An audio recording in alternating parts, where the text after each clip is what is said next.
We are so lucky to have been introduced to Gru, his family, and the Minions 7 years ago. Fans get to tag along on their awesome adventures. Now that the third installment of the franchise has been released, it's time to take a closer look. What have the animators been hiding from fans in plain sight? We pulled out the magnifying glass, held it up to the screen, and uncovered the best hidden gems. Before we get started, make sure to go on over and hit that subscribe button. Stay up to date with all things CBR. It's easy, just click that button. Your dog has been leaving little bombs all over my yard and I don't appreciate it. Sorry. You know dogs, they go wherever they want to go.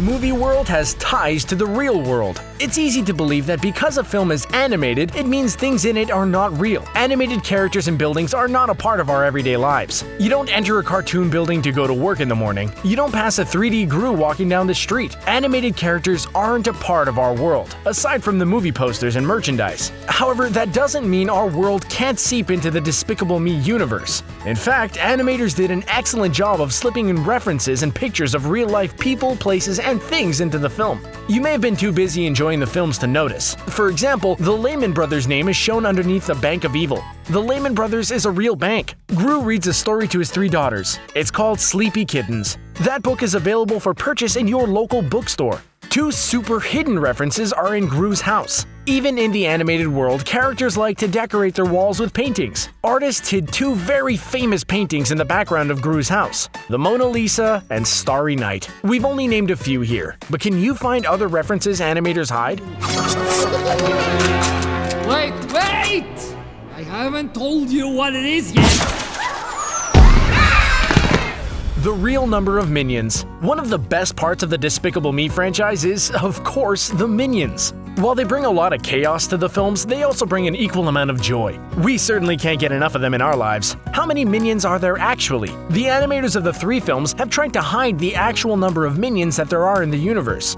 A widespread theory is that there is no actual definite number of how many Minions exist. There is a specific number of how many Minions there are in the population. Director Pierre Coffin, during an interview, stated that as of Despicable Me 2, he voiced 899 Minions. That means that you can meet a new Minion a day for 2 years and still not meet them all. That's actually not the real number. The film's poster shows 10,400 Minions. That's a new Minion a day for 28 years. Animators have certainly been keeping that hidden from audiences. There has been a new development and I'm telling you, this is the guy. You need to arrest him immediately. Secret twins. In Despicable Me 1, audiences got a sneak peek into Gru's childhood. In flashbacks, we see young Gru trying to connect with his mother. She doesn't appear to be interested in her son's activities. This indifference leads to Gru becoming a supervillain. Animators show us all of this, but they leave out one significant part of Gru growing up.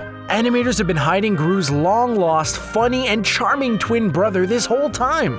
It wasn't until Despicable Me 3 that animators let the audience in on the biggest secret of all. In all of the previous flashback scenes in the first 2 movies, animators purposely hid this key fact. Gru wasn't an only child. Imagine being lied to your whole life. When Gru's mother and father split up, each one took a son. They raised the boy independently, never telling each son that they have a brother. To top it all off, it's revealed that his twin brother is very rich and successful. To make it even worse, Drew has a full head of beautiful blonde hair. Despite being twins, they're opposites in most everything in life. The only thing besides sharing parents they have in common is that Steve Carell voices both Drew and Gru.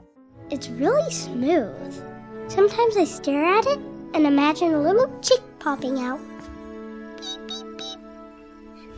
Homages to Dr. Seuss. We already discussed early in this video how the Despicable Me franchise incorporates real-world elements into the films. There are fun Easter eggs hidden throughout the 3 movies for audiences to discover. Animators must work hard to include these moments in the film. Which ones have you found so far? We bet you didn't notice this particular one. The newest installment of this series took the film references to an even deeper level. Animators worked hard to sneak in visual references and shots. The Dr. Seuss Easter eggs not only connects the franchise to the beloved books and movies, it also calls back to the first film. In Despicable Me, Margo is wearing a shirt that contains a picture of the Lorax. In Despicable Me 3, she's wearing a shirt with the face of the Grinch from How the Grinch Stole Christmas. Although it doesn't specifically say the Grinch anywhere on her shirt, we know what it means. This meta reference is a nod by the animators to see how much fans are paying attention to the series. It's also fun because Margo, although a fictional character, is at the age where she would be enjoying Dr. Seuss books. Her and Gru could be reading them together at night before bed. You had your own cooking show and you can hold your breath for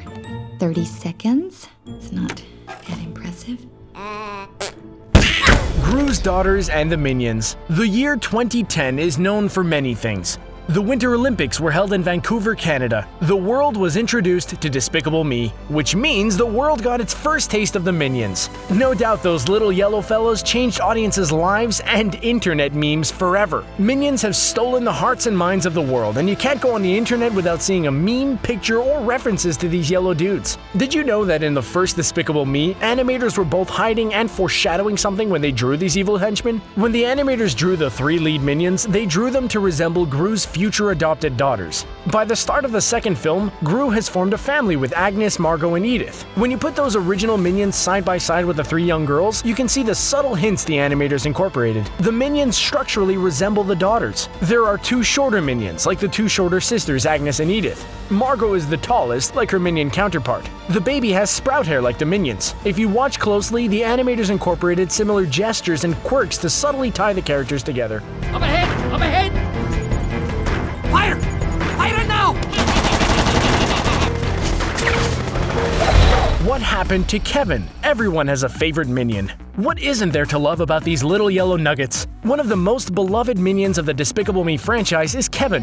Fans of the first film will recall Kevin's look. He wore the standard blue overalls that all minions wear. He was a one-eyed goggle-wearing henchman. He had a sprout-like fountain of hair on top of his head and was a little taller than his friends. In the second Despicable Me, there's also a Kevin minion. However, this Kevin is much different than the original Kevin. We don't think the writers made a mistake in naming 2 minions the same name. Throughout the franchise, every character has a unique, non-overlapping name. What happened then? We believe animators made changes to the character during the gap between the first and second film, but didn't tell anyone and tried to hide it in the Minion horde. The Kevin of Despicable Me 2 looks different. This Kevin now has 2 eyes instead of 1. How did he magically get that second eyeball? He does wear the overalls and gloves, but all minions do that. Then there's the hair. This Kevin has little sprouts of dark hair spread out across his head. He's also on the shorter side. That makes us wonder, what happened to Kevin?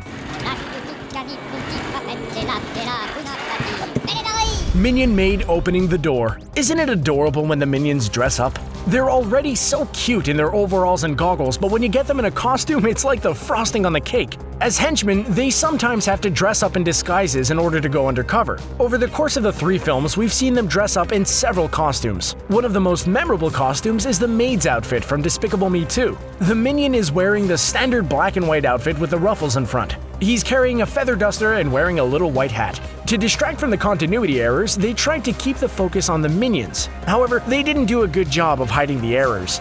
I just wanted to congratulate you on stealing the pyramid. That was you, wasn't it? Or was it a villain who's actually successful? Despicable Me 1 errors. In our search to uncover the hidden secrets of the films, we found Despicable Me 1 to have a few. Sometimes when you're first starting out in something, you're gonna have a few more challenges than usual. You're working with new people, the project is new and going through a lot of changes. You haven't got enough experience yet. The same is true of movies that are part of a franchise. Despicable Me 1 is a funny, enjoyable film that we can't get enough of. However, it was still the first film out of the 3, and animators were still working out all the kinks. The animators on the first film left behind a few continuity errors throughout the film. When Gru is shot with a freeze ray by the girls, the shards are behind him. In the next shot, they magically disappear. They didn't melt because no puddles were left behind. When the minions give Agnes the unicorn, the baby minion is empty-handed. In the next shot, suddenly the same minion has the unicorn and gives it to Agnes. We stole the Times Square Jumbotron!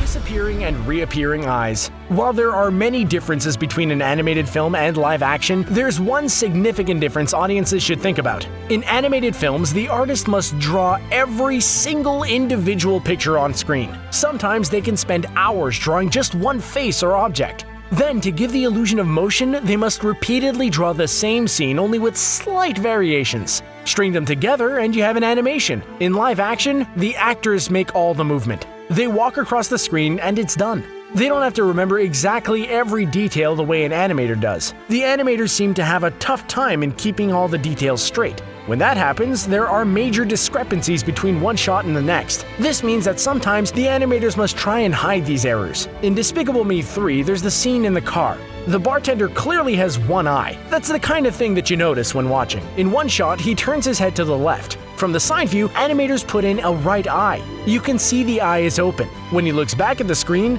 the eye's gone. It never reappears after that. Animators tried to quickly hide this and pretend it never happened. If I'd asked you out on a date, what would you have said? Are you kidding me? Yes! Jump! Lucy's phone number. We've discussed several crossovers between the Despicable Me franchise and the real world. We know how much Illumination Studios likes to challenge its animators to sneak in visual references for the audience to find while watching. Some are easier than others to locate. What if we told you that in Despicable Me 2, animators hide a real-world opportunity for audience members to interact with the characters in the film? They hide it in plain sight in an obvious place. Everyone loves Kristen Wiig, which is why it was no surprise that she returned to Despicable Me 2 as a new character. She played Gru's love interest, Lucy Wilde. We're excited to see her presence expanded and her return in Despicable Me 3 this summer. During a scene in the second film of the franchise, Lucy gives Gru her cell phone number. Nothing interesting to see there, right? Stuff like that happens every day in real life. It's very cute. Animators made you think that there was nothing special about this because it looked so normal. What audience members took time to figure out is that animators used a real phone number. Anyone could call that number and discover a recording of Kristen Wiig in character as Lucy asking you to leave a message. How cool is that? Do you work out? Well, I mean, obviously you don't.